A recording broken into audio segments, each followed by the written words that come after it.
Many of the Jews who came to visit Mary and had seen what Jesus did believed in him, but some of them went to tell the Pharisees what he had done. Then the chief priests and Pharisees called a meeting. "Here is this man working all these signs," they said. "What action are we taking? If we let him go on in this way, everybody will believe in him, and the Romans will come and destroy the holy place and our nation." One of them, Caiaphas, the high priest that year, said, "You don't seem to have grasped the situation at all. You fail to see that it is better for one man to die for the people than for the whole nation to be destroyed." He did not speak in his own person.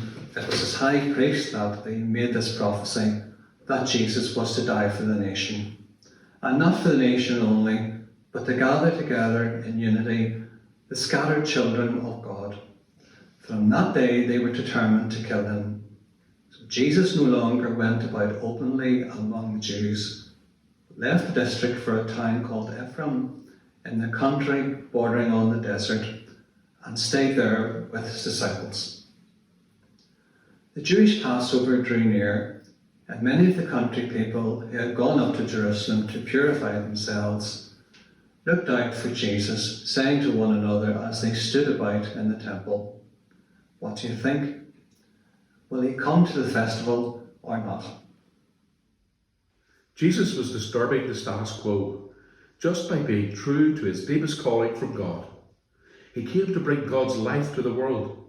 He had just raised Lazarus from the dead and brought joy to a grieving family. In giving life to people like Lazarus, Jesus lost his own life. Jesus' death gives full expression to God's life, giving love for the world.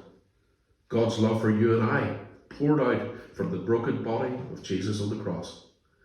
That is why we call the Friday on which Jesus died Good Friday, and we venerate the wood of the cross on that day. We can be hopeful then that God will also be working powerfully in our own experiences of death and loss.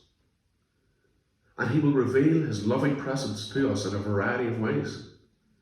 Jesus, may the Church's celebration of Holy Week be a time of grace and renewal for us all, our families, our parish communities, our pastoral community, and the world. Amen. For without